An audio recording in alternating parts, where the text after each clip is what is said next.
Today I'm going to give advices for people who want to come to Canada. I mean the newbies, people who are not yet in the country, but they want to, come into the country for whatever reasons that I myself will not know. I did made a similar video. I have one video talking about advices to newcomers who are coming into Canada. Some people were happy, some people were actually grateful I made that video. Some people were also angry because about 1 minute or 2 minute part of the video I switched language in the scene, and I totally understand you guys. I do hope you guys also understand why I did that. Some of the words are pretty much words that I don't want to let everybody know. Sometimes there are certain words that I don't want to put out there for reasons that if you guys can think deeper, you will understand. The first thing on my list, if ever you are planning to come to Canada, I always say have plans, and I do remember I said that in the first video. So always have plans. There's no way that you want to travel to a place you have no idea about, a place you have never been to, and you don't plan. Planning, it's something that needs to be done. Like, it's a must. You cannot do without planning. You always need to plan. You have to plan. Even if you are going from Ghana to let's say Accra to Kumasi, you need to plan. You need to prepare. If you'll be staying over, you need to have like your luggage done. Everything needs to be in order. It's the same thing applies here, because in this case you are traveling miles away, kilometers away, like way far from your home. So whatever be the case, whether you are planning to school, visit, stay, whatever, tourism, like sites viewing, you always need to plan. This is something that you need to do. And in this regards, I'm not talking about packing your clothes and all that. Planning, you need to have plans. Let's say if ever you are coming with a visitor's visa, someone gave you invitations and all that, you don't just pick your bag, say, okay, I have this friend of mine, we all went to school together, he said he's going to accommodate me when I get in the country, so I'm coming. And then at the airport, surprise. These things happen. We've heard a whole lot of stories of people complain and say, hey, this guy said he's going to accommodate me, this guy said he's going to do this, and he didn't even call back, reach back. He left me stranded at the airport. Sometimes I don't blame them. Sometimes you always need to blame yourself as well, because here's the case that in Canada, I would say that 98% of the population of everyone here is always busy. And I think this applies to, even in other countries, because even in SA, it's just like that. Like, we are always busy, like everywhere. I've also heard in the UK, similar experience. Everybody is just up and down. We work wire, like extremely busy. For instance, me, I just got a job, all right? I got a full-time job that I'm now working at. I don't know if you guys have been following my previous videos, then you probably know. So I work Monday to Friday, Saturday to Sunday that I'm supposed to rest, I'm here in the photo studio. So we are always busy. So if someone promised that, hey, I'm going to accommodate you when you get to Canada, just give me a call, I'll give you a room to stay for some time. So you don't even bother, okay? I'm not saying do not trust what your friends or family say, but then always have a backup, always have an alternative plan. Have plan B, plan D, plan W, L, C, have multiple plans. This in case you get to the airport and then the first person who promised to accommodate or help you out does not reach out, you will have an alternative backup that, okay, I spoke with this guy, let me also call him and see if he can help. If he also disappoint, oh, I remember I also asked this guy if he can help, let me also call him, like something like that. So do not speak with one person and be like, okay, I got my visa, I got my ticket, now I'm at the airport, let me call. You will be surprised you will get here and the phone will be off. Even if it's not off, it might ring and nobody will answer. It's a common thing. People are always busy in this country. Like, this land is like hustler's land. People that do not get busy are probably like old age, people who are like old. Most of them are always home, but in the age range of 16 up until like 65, 70s, we are always busy. Like, it's that real. So do not always focus on one person. Always have multiple plans, and I believe it will make your life easier. It will actually cut the disappointments. Do not take everybody's words serious. Okay, in this country, people make a whole lot of promises, and it's not always accurate. Okay, let me just use this as an example. When I got here, there was this Ghana lady that I met at Valley Village. Valley Village is a place that sells like second-hand clothing, electricals. The lady was like, "Oh, you are Ghanaian?" I'm like, "Oh, sure, yeah." Like, you can see this are the type of people that have been staying in the country for quite some years now. So she's like, "Oh, nice. Oh, I'm going to accommodate you. How long have you been here? Do you have a job?" Blah blah. Like a whole lot of we were vibing. She took me to her place, cooked food for me, introduced me to the whole family. Ah, don't worry, I will put you through this job. I will make sure you're like a whole lot. I'll make sure you're okay. I'll make sure you don't go through stress. If you have any problems, call me. 3 days down the line, we tried to call the lady, nothing. Then I'm like, oh, okay, maybe she's at work, so she will probably call me later when she's free. Call several times, call, nothing. And I'm like, okay, fine, let me chill. Maybe she will get back to me. Over 3-4 months now, we haven't heard from the lady. We haven't heard from the lady, and I don't actually blame her, okay? Whatever reasons that it may be, you cannot always rely on someone. They have their own problems, okay? Even though they have money, they've been here for a while, they can link you through whatever, but do not use them as like your main focus, okay? Whatever be the case, have your own plans. Do not rely on someone, oh, this person promised me a job, this person did this. Nope. Even if they do, that's fine. But do not put your mind onto that, okay, I'm relying on that for this job. Nope. If they promise you a job, you'll still be looking. If they give you the job, fine. If they don't give you the job, it doesn't hurt you. That's how I am. I don't take people's words serious. And so when that actually happened, when she ignored and started ghosting me, I wasn't offended. I wasn't even bothered. I'm like, I mean, it's one of those things.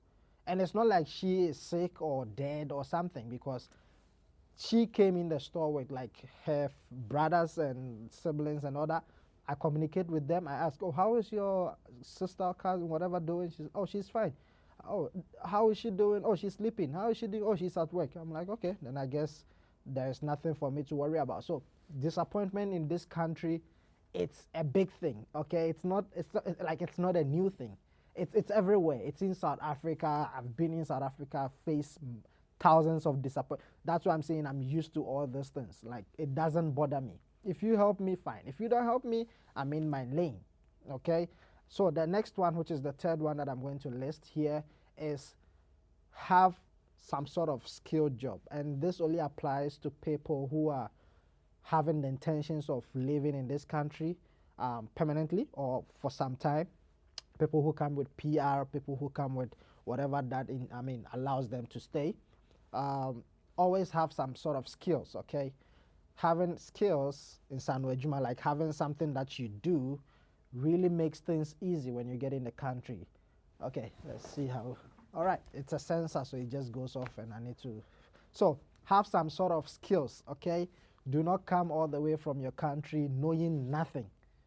It's going to be a problem for you. Like, if you come all the way from wherever you're coming from and you don't even know a single thing, it's going to be a big problem. Once again, I'm using myself for instance.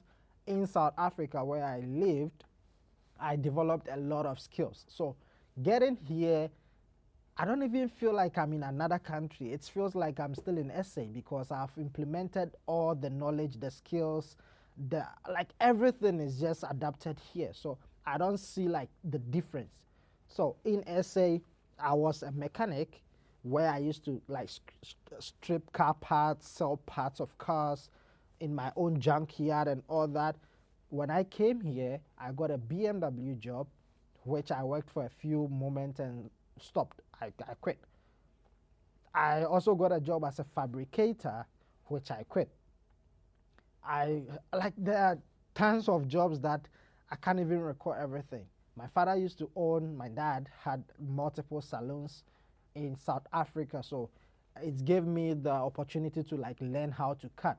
I was a barber. I've had some jobs at barbering salons. I don't know if you guys are ever in Canada, Alberta, and you've seen barbering salons called Afro Cuts. I once worked there at Afro Cuts. I'm a videographer. I used to work in Randbeck as a technical producer in a media company.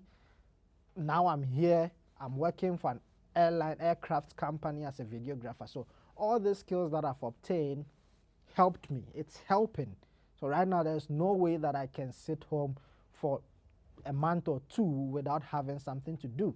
Like every time that I put my CV out there or intend to seek for a job, it becomes easy because I know multiple things that I can do. Photography in SA, now I'm in a photography studio that I do on weekends. So multiple skills, just learn. Or even if you have the intentions of coming to live in Canada, maybe you should give yourself some few months if you are not in a rush. Learn multiple stuffs. Learn different stuff. If it is mechanic job is huge. Like it's a big thing here. If it is hair, dressing, nails, learn it. It's a big thing. That's why most of the time I say Canada is not really a land of degrees, and I mean, well, it does help. There is field for that, but majority of the people who are making money in Canada are people who have like the skills job, like the hand, things that you do with your skills, your hand, your physical hard labor stuff. So I've actually made a video about the type of jobs that you can get in Canada. If you don't know, you can just check my videos out. It's somewhere there. So have multiple plans, have some skills job. Just don't say, okay, I got my visa, I'm coming to Canada, I'll find a job when I get here. You will get the job, but then it's not really going to be easy. But if you have the skills, there's tons of opportunities waiting for you. So always be ready for that. I mean, there are just a bunch of them that honestly I can't list. The last one that I'm going to put out here, there's a lot. I don't want to make the video too long, so I'll just add the last one, and then yeah, if you love this type of videos, or if you like this type of, I mean, face-to-face vlogging, subscribe to the channel, like, less comments, and I mean, let's do a whole lot. So the last one that I'm going to list here is to have a driver's license. Okay, having a driver's license, I mean obtain a driver's license from your country. So if you have a driver's license from your country, it makes it easier for you to get a driver's license in Canada, and that will make your life less difficult, because in Canada majority of our problems is transportation. Okay, so if you don't have a car here, your life, you won't even love the country. You might end up going back to where you came from. And I think this applies to everywhere, because even in SA, I mean, SA it's a bit easier because local taxis are cheap and all that, but here Uber is not cheap. Bus, sometimes it's full, you have to stand, like there's a whole lot of, it's not that bad, but if you really want a peace of mind, just get a driver's license from your country. So if you get a driver's license from your country, when you get here, you have to convert it into Canada driver's license by taking a few tests and road tests and all that. Then you can obtain a Canadian driver's license, and you can be able to, come on, man, come on. So Canadian driver's license, it's a must. I mean, someone will be like, okay, what about the car? Cars are here, you can always get a car. Cars are cheap. Probably you can pick a used ugly car for 1,900, 1,500, 2,000. It all depends on your expectations, how you want your car to look. I mean, if you want luxurious, if you want like high-end expensive cars, then you're looking probably 15,000, 20,000, 30,000 up. But something to move you from point A to B, 1,000, 1,500, it should be sorted. So always have your driver's license. If you have a driver's license from your car, and I'm not talking about fake ones, please. If you make fake ones, they would know. They know, and it will be a problem for you. So just come with your driver's license. I had class 4, class C, something I forgot, from South Africa. So when I got here, it was easy. I did apply for my driver's license, did road test and everything in 2 months. Yeah, somewhere in 2 months.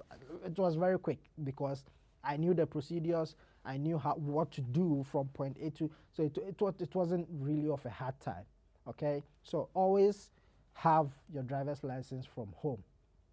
Let me know if you guys want to hear more, I mean, tips, tricks, advices for newcomers on the channel, and I'll make another video. I mean, as long as you guys love it, I'll bring more points. There's a lot to learn about this country, especially if you are new.